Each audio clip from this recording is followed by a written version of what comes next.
What's up, guys? It's Jason, Hard Money Bankers with your Private Money Minute. Which deals work the best right now? Well, the best deals out there are the ones that you get your hands on, right? Whoever the most opportunistic right now are the ones who are going to secure the deals, the best deals, maybe the only deals in your current marketplace. So let's say you're a flipper or a wholesaler or a rental property owner.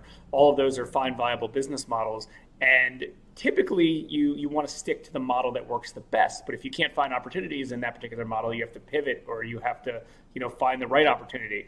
Maybe you didn't like to buy rental properties in the past, but now's a good opportunity to potentially look for them. Or maybe you don't want to buy it as a rental property. You can potentially wholesale it to somebody else. But you got to be opportunistic. That's the key word. You can't just pack your bags and go away and not invest if you can't find a flip property.